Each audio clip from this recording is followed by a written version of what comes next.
Hindi lahat ng babaeng mahal mo ay para sa kapayapaan mo. Minsan, ang babaeng pinakamahal mo, siya rin ang magiging dahilan kung bakit mawawala ang focus mo. Masisira ang pangarap mo at unti-unti mong makakalimutan kung sino ka.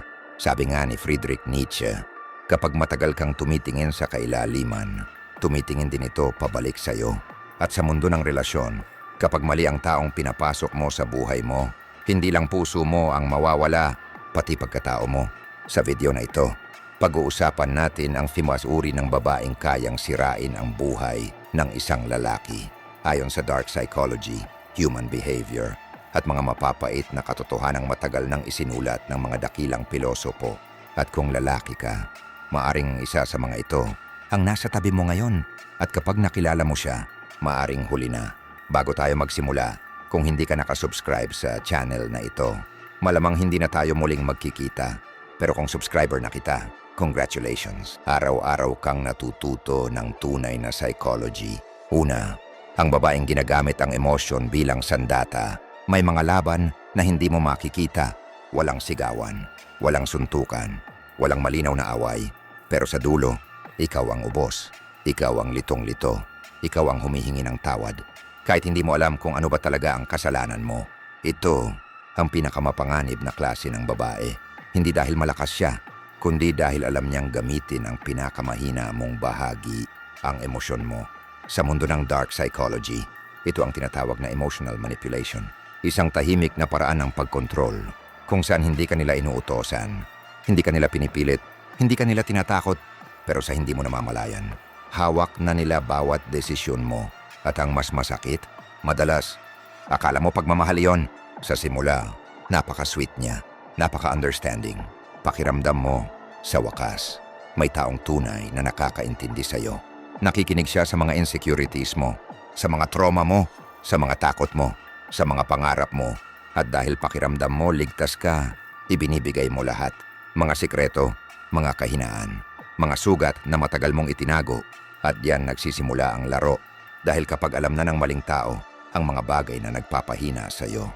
Hindi na pagmamahal ang hawak niya, kundi kapangyarihan.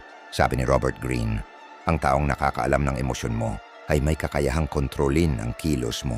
At ito ang hindi naiintindihan ng maraming lalaki. Hindi lahat ng nagtatanong tungkol sa sakit mo gustong pagalingin ka. May ilan gusto lang malaman kung saan ka madaling tamaan. Mapapansin mo, kapag masaya kayo, sobrang lambing niya. Pero sa oras na may gusto siyang hindi mo maibigay, bigla siyang magbabago, biglang malamig. Biglang tahimik, biglang parang may mali, pero ayaw niyang sabihin kung ano. Tatanungin mo, okay ka lang? Ang sagot, wala. Pero ramdam mong meron, at doon kasi simulang kainin ang isip mo. May mali ba akong nasabi?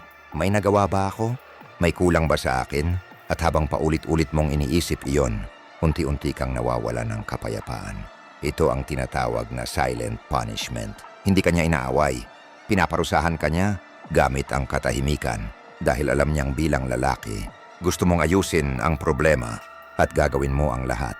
Kahit ikaw pa ang magpakumbaba, kahit ikaw pa ang magsorry, kahit wala kang kasalanan. At doon kanya nakukuha. Sa umpisa, sorry lang. Sa kalaunan, pati prinsipyo mo, isusuko mo. Mga kaibigan mo, unti-unti mong iwasan. Mga pangarap mo, unti-unti mong ipagpapaliban. Mga bagay na nagpapasaya sa'yo, unti-unti mong iiwan. Hindi dahil gusto mo, kundi dahil ayaw mong mawala siya. At yan ang pinakamapait na bahagi. Kapag ang isang lalaki ay natutong isuko ang sarili para lang mapanatili ang maling tao, hindi relasyon ang nangyayari, pagkontrol na. Sabi ni Carl Jung, ang hindi mo namamalayan sa sarili mo, siya ring kokontrol sa buhay mo. Kung hindi mo kilala ang sariling kahinaan mo, ibang tao ang gagamit niyan laban sa'yo. At ang pinakadelikado, hindi siya laging masama. May mga araw na sobrang lambing niya. May mga araw na pakiramdam mo, ikaw ang pinakamaswerteng lalaki sa mundo. At iyon ang dahilan kung bakit hindi ka makaalis. Dahil nalilito ka. Masama ba talaga siya? Baka ako lang ang may mali. Baka pagod lang siya. Baka ako ang insensitive. At diyan ka unti-unting nawawala. Kapag nagsimula ka ng questionin ang sariling katotohanan para lang maprotektahan ang taong sumasakit sa'yo, yan ang simula ng emotional captivity. Mga lalaki, makinig kayo. Ang babaeng tunay na nagmamahal, Hindi ginagamit ang luha para manipulahin ka. Hindi ginagamit ang katahimikan para parusahan ka. Hindi ginagamit ang guilt para kontrolin ka. At lalong hindi niya sisirain ang peace of mind mo. Para lang makuha ang gusto niya. Dahil ang totoong pagmamahal, hindi ka ginagawang alipin. Ginagawa ka nitong mas matatag. Kaya kung may taong mahal mo, pero palagi kang kinakabahan, palaging guilty, palaging takot magkamali, tanungin mo ang sarili mo, pagmamahal ba ito? O unti-unti ka nang kinokontrol? Dahil minsan, ang pinakamapanganib na kulungan ay walang kandado. Emosyon lang. Pangalawa, ang babaeng mahal ka lang kapag may pakinabang ka. May isang katotohanan na ayaw tanggapin ng maraming lalaki. Hindi lahat ng nagsasabing, mahal kita, ay tunay na nagmamahal. Minsan, ang totoo, hindi ikaw ang mahal niya. Mahal niya ang kaya mong ibigay. Ang pera mo, ang oras mo, ang connections mo, ang pangalan mo. Ang kakayahan mong buuin ang mundong gusto niyang pasukin. At kapag naibigay mo na ang lahat, doon mo malalaman na hindi ikaw ang pinili niya, kundi ang benefit na dala mo. Ito ang klase ng babaeng hindi umiibig sa pagkatao mo, umiibig siya sa value mo. At sa mundo ng human behavior, ito ang isa sa pinakamapait na anyo ng manipulation. Conditional affection. Pagmamahal na may kondisyon. Pagmamahal na may presyo. Pagmamahal na may kapalit. Sa simula, pakiramdam mo ikaw ang pinaka-special. Lagi kang hinahanap. Lagi kang kinukumusta. Lagi kang may good morning. Lagi kang may ingat ka. Pakiramdam mo, sa wakas, may taong nagpapahalaga sa'yo. At dahil lalaki ka, natural sa'yo ang magbigay, mag-effort, magpakitang kaya mong mag-provide, kaya nililibre mo siya, hinahatid mo siya. Pinaglalaanan mo ng oras, minsan kahit pagod ka, kahit gipit ka, kahit may sarili ka ring problema, ginagawa mo pa rin dahil iniisip mo, ito ang pagmamahal. Pero ang hindi mo napapansin, habang lumalalim ang feelings mo, mas lumalaki rin ang expectations niya. At habang mas marami kang ibinibigay, mas kaunti ang appreciation dahil para sa taong nakikinabang. Ang minsang regalo, nagiging obligasyon. Mapapansin mo, kapag may pera ka, sobrang lambing niya. Kapag may trabaho ka, proud siya sa'yo. Kapag may sasakyan ka, gusto niyang makita ng mundo na ikaw ang kasama niya. Kapag may influence ka, bigla kang best man. Pero subukan mong mawalan. Subukan mong bumagsak. Subukan mong mawalan ng trabaho. Subukan mong malugi. Subukan mong ikaw naman ang mangailangan. At doon magsisimula ang pinakamasakit na revelation. Bigla siyang magiging busy. Bigla siyang hindi available. Bigla siyang maraming iniisip. Bigla siyang kailangan munang hanapin ng sarili. At minsan, wala man lang away. Bigla na lang siyang mawawala. Parang bula. Parang hindi mo binuhos ang buwan, taon, at buong pagkatao mo. At doon mo maiintindihan na may mga taong hindi dumarating para samahan ka. Dumarating sila para gamitin ka. Sabi ni Arthur Schopenhauer, maraming relasyon ang nagsisimula sa pangangailangan, hindi sa pag-ibig. Masakit pakinggan, pero mas masakit maranasan. Dahil kapag tunay kang nagmahal, hindi mo agad nakikita ang intensyon. Nakikita mo lang ang effort mo, ang sacrifices mo, ang pagod mo, ang mga gabing pinili mong unahin siya kahit ikaw mismo ubos na. At habang iniisip mong, ginagawa ko ito dahil mahal ko siya, maaring ang iniisip niya naman ay, hanggang saan ko pa kaya siyang mapapakinabangan? At yan ang klase ng tanong na kayang durugin kahit pinakamatatag na lalaki. Sa psychology, may tawag dito, transactional attachment. Relasyon kung saan hindi emosyon ang pundasyon, kundi pakinabang. Nandyan siya hanggat may nakukuha, hanggat may convenience, hanggat may comfort, hanggat may resources, pero sa oras na ikaw naman ang mawalan, bigla ka nang hindi kailangan. At ito ang dahilan kung bakit maraming lalaki, pagkatapos masaktan, hindi lang puso ang nawawala, pati tiwala, pati confidence, pati paniniwala sa tunay na pagmamahal. Dahil kapag ginamit ka ng taong binigyan mo ng lahat, pakiramdam mo, mali ang maging mabuting tao. Pero makinig ka, ang problema, hindi ang pagiging mapagbigay mo, hindi rin ang pagiging genuine mo. Ang problema, binigay mo ang buong mundo mo, sa taong mundo mo lang ang gusto. Malaking pagkakaiba, sabi ni Friedrich Nietzsche. Ang pinakamapanganib na kasinungalingan ay yung gusto mong paniwalaan. At maraming lalaki, alam na ang totoo, pero pinipiling magbulag-bulagan dahil mahal, dahil attached, dahil umaasang balang araw, magbabago. Pero tandaan mo ito, hindi mo kailangang bumili ng pagmamahal. Hindi mo kailangang patunayan ang halaga mo sa pamamagitan ng pera, regalo o pagod. Dahil ang taong tunay na nagmamahal, mananatili hindi dahil sa kaya mong ibigay, kundi dahil sa kung sino ka, kahit wala kang maipakita. Kaya mga lalaki, subukan mong mawalan. Hindi para bumagsak, kundi para makita sino ang tunay na mananatili. Dahil kapag ang isang babae, mahal ka lang kapag malakas ka, kapag may pera ka, kapag may silbi ka. Hindi ka niya mahal, ginagamit ka niya. At tandaan mo ito, ang taong mahal ka dahil may value ka, aalis kapag bumaba ang value. Pero ang taong mahal ka dahil ikaw ka, mananatili kahit mawala ang lahat. Pangatlo, ang babaeng gustong ikaw lang ang mahina.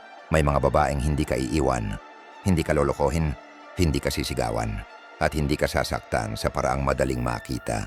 Pero unti-unti, may namamatay sa loob mo, ang confidence mo, ang tapang mo, ang apoy mo, ang lalaking dati punong-puno ng pangarap, unti-unting nawawalan ng gana.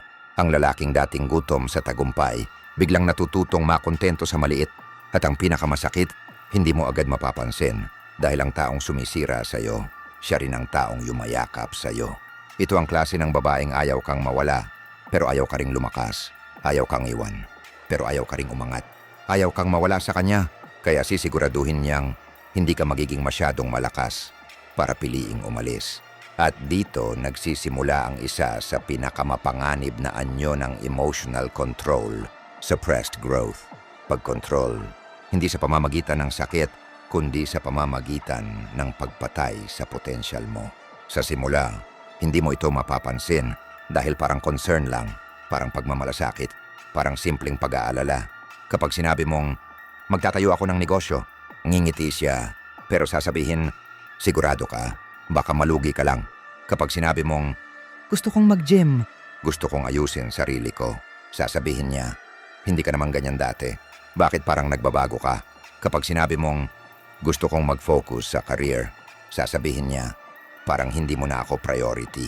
At dahil mahal mo, pakikinggan mo. Sa una, isang desisyon lang ang ipagpapaliban mo, isang opportunity lang ang tatanggihan mo, isang pangarap lang ang isasantabi mo.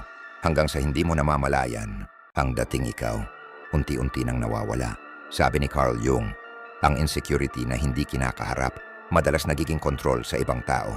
At ito ang ugat ng maraming ganitong relasyon. Hindi dahil galit siya sa'yo, hindi dahil gusto kanyang sirain, kundi dahil takot siya. Takot siyang kapag naging mas successful ka, baka hindi mo na siya kailanganin. Takot siyang kapag mas gumwapo ka, baka may mas piliin ka. Takot siyang kapag lumawak ang mundo mo, baka hindi na siya ang sentro. Kaya imbes na tulungan kang lumipad, unti-unti niyang pinuputol ang pakpak mo habang nakangiti. At ang mas delikado, hindi siya direktang kokontra. Hindi siya magsasabing, huwag kang umasenso, masyado yung halata.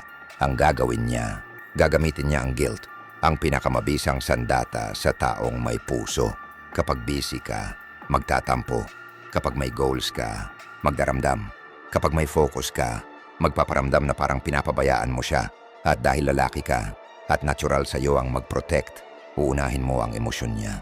Kahit kapalit nito, sarili mong pangarap.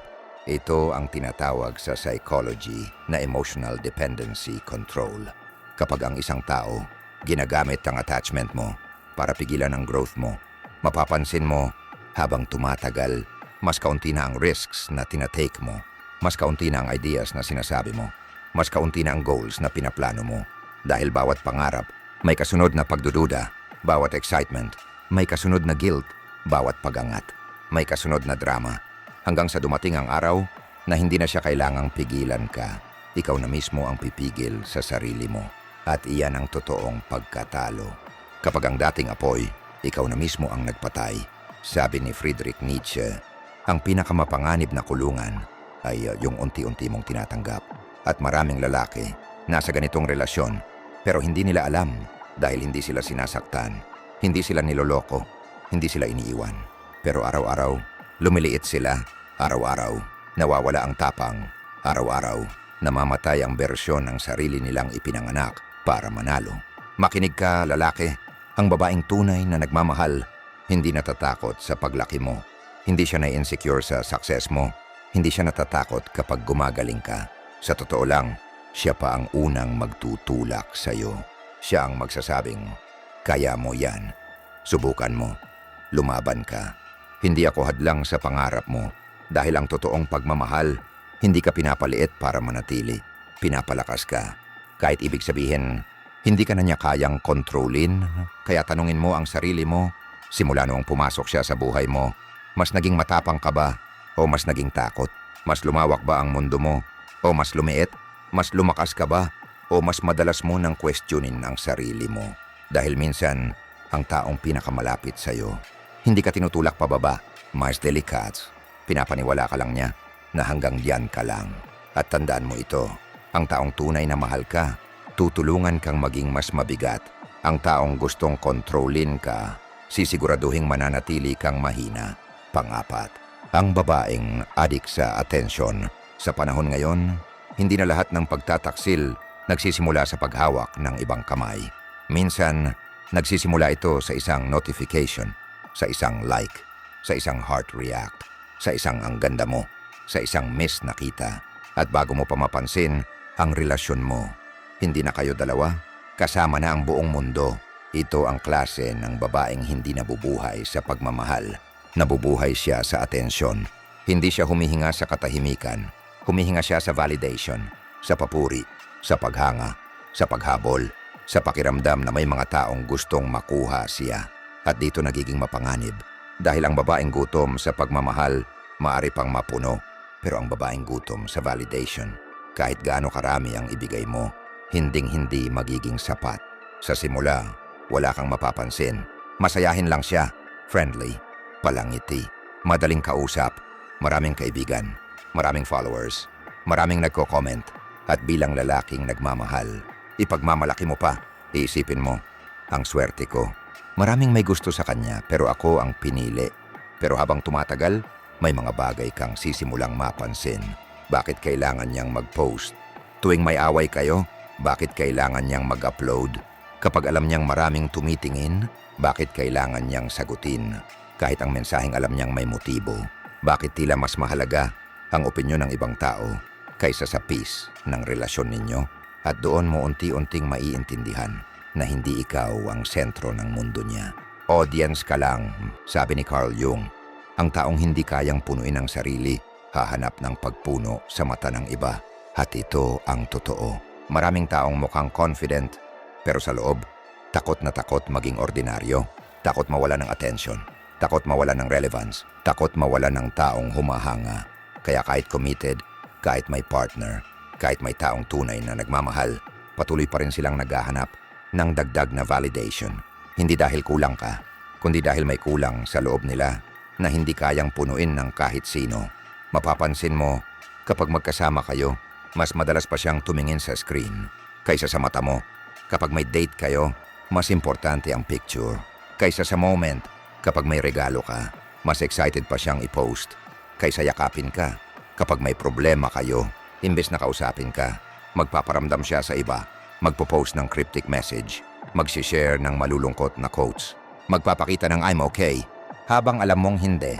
At ang mas masakit, may mga taong naghihintay lang na magkaroon kayo ng lamat para sila ang pumasok at alam niya iyon. Pero hindi niya pinuputol dahil gusto niya. Dahil bawat mensahe, bawat reaction, bawat ang ganda mo, parang droga, attention ang addiction, validation ang bisyo. Sa psychology, tinatawag itong external validation dependency. Kapag ang self-worth ng isang tao nakadepende sa reaksyon ng ibang tao. Kapag walang nag-like, nalulungkot. Kapag walang nag-message, kinakabahan. Kapag walang pumapansin, pakiramdam niya wala siyang halaga. At kapag ganito ang isang tao, hindi mo siya kailanman mapapanatag dahil hindi relasyon ang hanap niya, audience. Hindi intimacy, applause, hindi connection, approval. At kahit ibigay mo ang loyalty mo, oras mo, pagmamahal mo, kapayapaan mo, maaaring hindi pa rin iyon sapat. Dahil ang kalaban mo, hindi ibang lalaki. Kalaban mo, ang ego niya. Sabi ni Arthur Schopenhauer, ang taong nabubuhay sa opinyon ng iba, bihirang makilala ang tunay na sarili. At kapag hindi kilala ng isang tao ang sarili niya, hinding-hindi rin niya kayang magmahal ng buo dahil abala siya sa pagbuo ng imahe, sa pagpapanatili ng atensyon, sa pagkuha ng approval, sa pag-iwas na mawalan ng audience. At habang ginagawa niya iyon, ikaw, unti-unting napapagod, unti-unting nagdududa, unti-unting kinukumpara ang sarili sa mga taong nagko-comment, sa mga nag-heart react, sa mga nagme-message, hanggang isang araw, hindi na ikaw ang nawawala sa relasyon. Sarili mong halaga ang nawawala. Makinig ka, lalaki, ang babaeng tunay na mature. Hindi kailangang ipakita sa lahat na mahalaga siya. Hindi niya kailangang manghingi ng validation dahil alam niya ang value niya. Hindi niya kailangang magpainit ng atensyon para lang maramdaman na maganda siya at lalong hindi niya isusugal ang peace ng relasyon para lang sa likes, comments at pansamantalang paghanga dahil ang taong secure hindi naghahanap ng maraming mata. Isang totoong puso lang, sapat na. Kaya tanungin mo ang sarili mo, kapag kasama mo ba siya, payapa ka o palagi kang nag-overthink? Palagi ka bang kampante o palagi kang may takot na may ibang gustong pumasok? Pinapahalagahan ba niya ang privacy ninyo o mas mahalaga ang public image? Dahil tandaan mo ito, ang babaeng gustong mahalin, naghahanap ng connection. Pero ang babaeng adik sa attention, naghahanap ng audience. At sa mundong ito, maraming lalaki ang hindi iniwan, pero araw-araw pinaparamdam na hindi sila sapat. Panglima, ang babaeng walang direksyon, pero kasama ka sa paglubog. Hindi lahat ng taong sisira sa buhay mo manipulative. Hindi lahat sinungaling. Hindi lahat manloloko. At hindi lahat halatang toxic. Minsan, ang pinakamapanganib na taong papasok sa buhay mo ay iyong mabait, maunawain, masarap kasama, masayang kausap, walang masamang intensyon at totoong mahal ka. Pero may isang problema, wala siyang direksyon, walang malinaw na pangarap, walang disiplina, walang long-term vision, walang planong buuin ang sarili. At kung hindi ka mag-iingat, habang mahal mo siya, unti-unti ka ring mawawala. Dahil may mga taong hindi ka hinihila pababa, pero dahil wala silang patutunguhan, nadadala ka sa pag-ikot. At sa dulo, pareho kayong pagod, pareho kayong walang narating. Sa simula, hindi mo ito makikita bilang problema. Dahil masaya kayo, simple, masarap ang usapan, masarap ang lambing, may kilig, may excitement, may mga puyatan, may mga tawanan. At bilang lalaking nagmamahal, may isip mo, okay lang, basta magkasama kami. At iyan ang unang bitag. Dahil ang emosyon, kayang patahimikin ang logic. Kapag masaya ka, hindi mo na napapansin na wala kayong direksyon. Walang pinag-uusapang future, walang financial goals, walang personal growth, walang malinaw na plano. Puro bahala na, puro tingnan natin, puro kung ano mangyari. At habang ikaw, unti-unting nawawala ang urgency. Sabi ni Jim Rohn, ikaw ang average ng mga taong pinakamadalas mong makasama. Masakit, pero totoo. Dahil ang environment, hindi lang nakakaapekto sa mood mo. Hinuhubog nito ang identity mo, ang standards mo, ang discipline mo, ang vision mo. At kapag araw-araw mong kasama ang taong walang direksyon, hindi mo namamalayan. Unti-unti mo ring binabaan ang standards mo. Dati, excited kang matuto. Ngayon, mamaya na. Dati, agresibo kang mangarap. Ngayon, okay na to. Dati, gutom kang manalo. Ngayon, basta masaya. At sa una, mukhang harmless. Pero sa paglipas ng taon, iyan ang dahilan kung bakit maraming lalaki biglang nagigising na wala na silang apoy. Mapapansin mo, kapag may business idea ka, wala siyang interest. Kapag may bagong skill kang gustong aralin, wala siyang suporta. Kapag gusto mong mag-ipon, sasabihin niyang, enjoyin muna natin. Kapag gusto mong mag-focus, sasabihin niyang, masyado ka namang seryoso. Kapag gusto mong magbago, sasabihin niyang, dati hindi ka naman ganyan. At dahil mahal mo, susunod ka. Hindi dahil kinokontrol ka niya, kundi dahil ayaw mong magkaroon ng conflict. At dito nagsisimula ang tahimik na pagkasira. Hindi sa isang malaking pagkakamali, kundi sa libo-libong maliliit na compromises. Isang next week, isang sa susunod na lang, isang okay lang. Hanggang ang dating isang pangarap, nagiging alaala na lang. Sabi ni Friedrich Nietzsche, ang pinakamabagal na pagkasira ay iyong halos hindi mo napapansin. At ito ang dahilan kung bakit delikado ang ganitong klase ng relasyon. Dahil walang drama, walang sigawan, walang betrayal, walang cheating, walang toxicity. Kaya iniisip mo, ayos naman kami. Pero ang tanong, umuusad ba kayo? O paikot-ikot lang? Mas malapit ka ba sa pangarap mo? O mas malayo? Mas disiplinado ka ba ngayon? O mas kampante? Mas malakas ka ba? O mas komportable lang? Dahil tandaan mo, hindi lahat ng komportable nakakatulong. Minsan, ang comfort, ang pinakamagandang anyo ng distraction. Sa psychology, tinatawag itong environmental identity absorption. Kapag ang ugali, mindset, at standards ng taong palaging kasama mo, unti-unting nagiging iyo rin. Kaya hindi aksidente na ang mga taong laging kasama ng winners, natututong manalo, at ang mga taong laging kasama ng tamad, natututong magpaliban. Ang energy, nakakahawa. Ang discipline, nakakahawa. At pati ang kawalan ng direksyon, nakakahawa rin. Sabi ni Carl Jung, ang hindi mo pinipiling impluensya, siya ring humuhubog sa'yo. Kaya bilang lalaki, hindi sapat na mahal mo lang ang isang babae. Ang mas mahalagang tanong, kapag kasama mo siya, lumalakas ka ba? Lumilinaw ba ang future mo? Lumalawak ba ang pangarap mo? Mas nagiging disiplinado ka ba? Mas nagiging focused ka ba? O unti-unti ka lang nasasanay na mabuhay ng walang urgency? Makinig ka, ang babaeng tunay na para sa'yo. Hindi lang magpapagaan ang pakiramdam mo, palalakasin ka rin niya. Hindi lang siya kasama sa pahinga, kasama rin siya sa pagbuo. Hindi lang siya partner sa saya, partner din siya sa mission. Dahil ang totoong pagmamahal, hindi lang nagtatanong ng masaya ka ba? Nagtatanong din ng umuusad ka ba? Kaya tanungin mo ang sarili mo, simula noong pumasok siya sa buhay mo, mas lumaki ba ang pangarap mo o lumit? Mas naging disiplinado ka ba o mas naging kampante? Mas lumalim ba ang purpose mo o mas naging okay ka na sa mediocrity? Dahil minsan, ang taong hindi ka sinasaktan, siya pa rin ang dahilan, kung bakit hindi mo naabot ang dapat para sa'yo. At tandaan mo ito, hindi lahat ng kasama mo, kapareho mo ng direksyon, at hindi lahat ng mahal mo, kayang dalhin ka sa kinabukasan na nararapat para sa'yo. Mga lalaki, hindi lahat ng sugat nakikita. May sugat na tahimik, pero unti-unting pumapatay sa pangarap. Kaya bago ka magmahal, kilalanin mo muna. Bago ka magtiwala, obserbahan mo muna. At bago mo ibigay ang puso mo, siguraduhin mong hindi mo isinusuko ang sarili mo.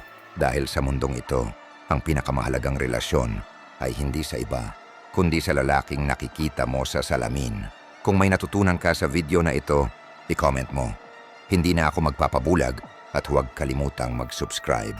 Dahil sa channel na ito, hindi lang tayo namumulat, natututo tayong maging mas mabagsik sa buhay.